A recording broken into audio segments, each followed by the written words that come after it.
Some of you already know about this, and some of you are probably hearing about this for the first time. For those of you that have been there for me these past few years, in any capacity, thank you.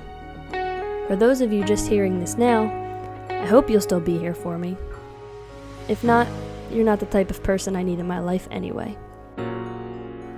Growing up, when people would always compliment me, they would always say the same thing. I love you because you don't care what people think. Never change, Courtney Carr. And I took great pride in this. For those of you that remember my middle school days, I wore baseball socks to school every day. It was my staple, and still is to some people. So yes, they were right. I didn't care what people thought. At least, that's what I thought. But middle school is when all the pressure starts to date someone, or like someone, or be talking to someone. That was all the hot gossip. So of course, whenever a guy was nice to me, or played football like me, or liked the same video game as me, I was like, oh my god, I like him. I should date him. This went on through middle school and the beginning of high school. But to be honest, and I don't mean to offend anyone by this, I've never actually been physically attracted to any guys. I certainly pretended to be, though, for a long time. And then I realized I had feelings for a girl.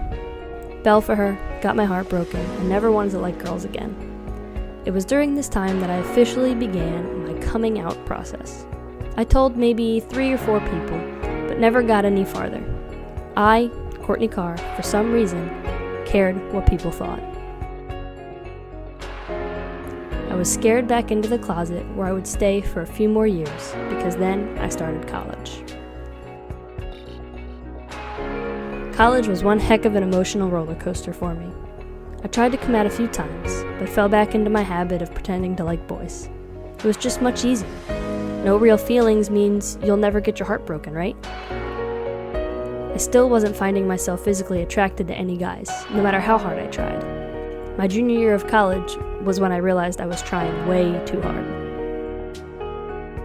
So after being fed up with myself and some long talks with some great friends, I love you guys, I finally admitted it to myself.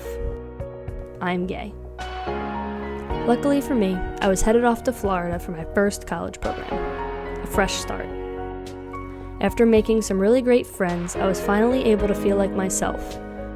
For the first time in a long time, I was happy with who I was. So now, not only do I feel like myself, finally, but I am the happiest self I've ever been.